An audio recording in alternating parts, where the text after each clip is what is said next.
You. మనందరికి special గా మంచిగా చదువుకోవాలి, చదువుకున్నటువంటి వాళ్ళందరికీ కూడా జాబ్స్ రావాలనే తెలంగాణ తెచ్చుకున్నాం. తెలంగాణ తెచ్చుకున్న స్టూడెంట్స్ కోసం, అవునా? స్టూడెంట్ పవర్ చూపిస్తారు ఒకసారి.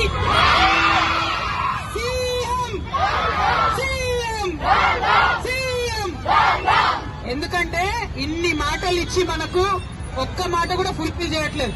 అన్నిటికన్నా ఎక్కువ ఇస్తారో అయ్యేసరికి చాలా మంది మనలో డిపెండ్ అయి ఉన్న మా ఫీజు మీద, స్కాలర్షిప్ మీద పేరెంట్స్ కి ఇబ్బంది అవుతుంది.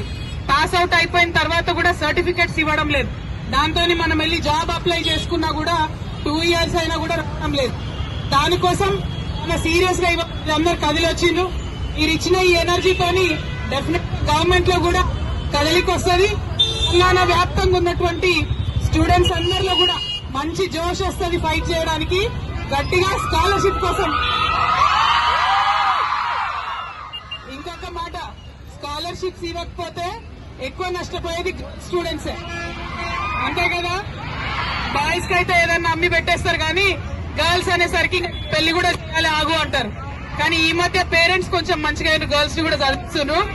కాకపోతే గవర్నమెంట్ సపోర్ట్ ఉండాలి, ఉంటే ఇంకా బాగుంటుంది. అందుకే మళ్ళొకసారి సీఎం అంటే స్కాలర్షిప్ ఎక్కడ అనండి. CM CM CM. Thank you so much.